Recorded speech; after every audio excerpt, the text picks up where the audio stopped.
नमस्कार प्रयागवासियों। आज हमारे बीच में सेक्सोलॉजिस्ट डॉक्टर A.K. केसरवानी अर्थ आयुर्वेदिक सेक्सोलॉजी क्लिनिक से आज ये हमें कुछ सेक्सोलॉजिस्ट के बारे में बातें बताएंगे, जिसमें कि आज हम पुरुष वास्पन और मेल इन्फिनिटी के बारे में जानेंगे। तो सर, आप अपने बारे में कुछ बताइए। नमस्कार मेरे सारे व्यूवर्स को प्यार भरा नमस्कार। मैं doctor Ashok Kesarwani, sexologist, civil lines, Prayagraj. Sir, मैं ये जानना चाहता हूँ, पुरुष वास्पन क्या है? सबसे पहले तो मैं आपको ये बताना चाहूँगा कि पुरुष वास्पन, सबसे पहले हम कोई स्त्री या पुरुष वैवाहिक जीवन जब व्यतीत करता है तो उसे हम दाम्पत्य जीवन कहते हैं। दाम्पत्य जीवन जब शुरू करते हैं तो मेल और फीमेल दोनों की इच्छाएं होती कि हमारी संतान हो। जब मेल पुरुष अपने फीमेल पार्टनर को, स्वस्थ फीमेल पार्टनर को पूरी तरह से सेक्सुअल रिलेशन बनाने के बाद भी उसे प्रेग्नेंट या गर्भवती नहीं कर पाता, तो उस कंडीशन पे मेल में कुछ प्रॉब्लम होने के कारण ये समस्याएं आती हैं। वहाँ पर हम कह सकते हैं कि ये मेल अर्थात पुरुष के कारण हुआ, तो ये पुरुष वास्पन या मेल इनफर्टिलिटी है। अच्छा सर, पुरुष वास्पन के कारण क्या है? पुरुष वास्पन अर्थात मेल इनफर्टिलिटी का प्राइमरी फैक्टर या प्राइमरी कारक हम पुरुष ये कह सकते हैं कि शुक्राणुओं की कमी के कारण ये होता है, जिसे हम ओलिगोस्पर्मिया कहते हैं। होता क्या है इसमें? ओलिगोस्पर्मिया में स्पर्म की काउंट कम हो जाती है। जब स्पर्म की काउंट कम हो जाएगी तो जो वीर या सीमेन में हमारे जो स्पर्म होते हैं वो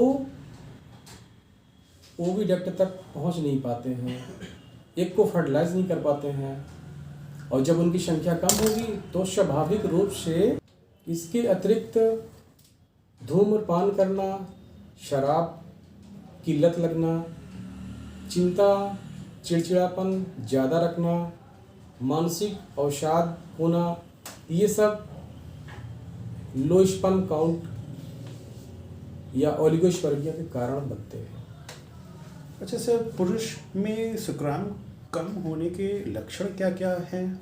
पुरुषों में जब शुक्राणुओं की संख्या कम होगी तो हम निश्चित रूप से देखेंगे कि उनके जननांगों के आसपास दर्द रहेगा, उनके शरीर में जो हेयर्स होते हैं वो कम दिखाई देंगे, उसके साथ साथ erectile dysfunction, pre mature ejaculation, ये सब देखने को मिलती है।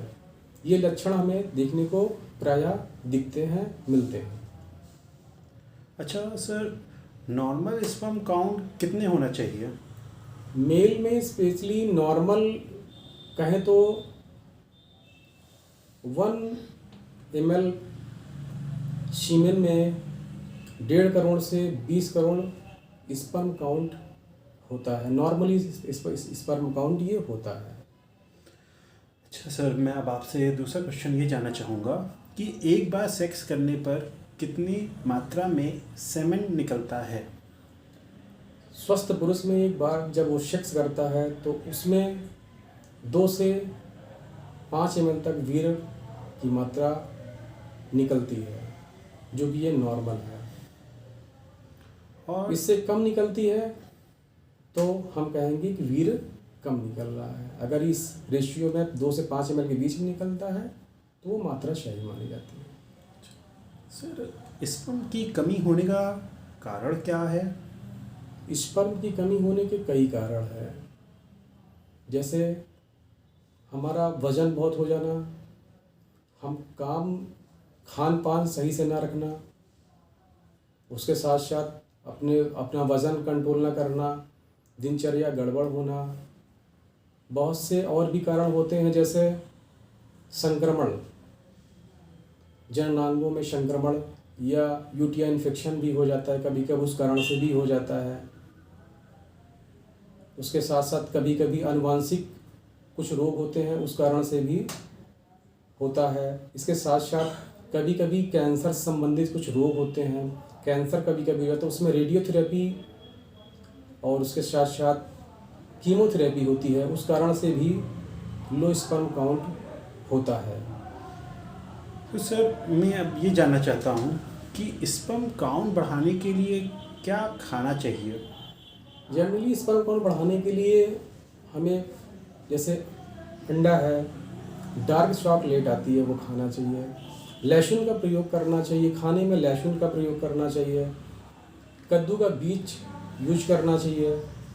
ब्रोकली बोलते हैं जिसे वेजिटेबल होता है, उसे अच्छी मात्रा में खाना चाहिए।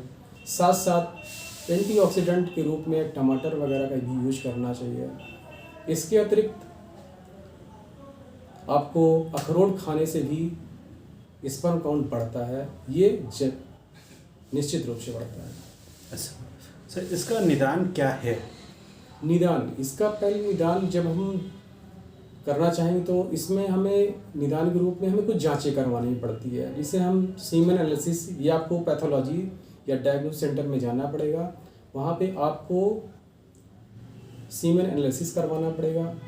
कभी कभी हम यूएसजी अल्ट्रासाउंड से कहते हैं, वो भी टेस्टिस का कराना होता है। इसके साथ साथ और भी कुछ जांचें होती हैं, वीर की जांचें होती हैं, उसके साथ साथ हार्मोनल टेस्ट भी होते हैं। तो उस तरह से इसका पूरा जांच कराने के बाद इसका निदान पूरी तरह से हम कर सकते हैं। मेरे सारे व्यूअर्स से निवेदन है कि वो जो भी समस्याएं सेक्स संबंधित आ रही हैं, या पुरुष या मेल इनफर्टिलिटी की समस्याएं आ रही हैं, तो उन्हें पूर्ण रूप से समय न गंवाते हुए अच्छे सेक्सोलॉजिस्ट डॉक्टर से मिलना चाहिए और उनसे अच्छा परामर्श के साथ साथ अच्छा सा ट्रीटमेंट लेना चाहिए। और मेरे सारे व्यूअर्स से निवेदन है कि वो समय रहते हुए अपना ट्रीटमेंट कराएं। नमस्कार।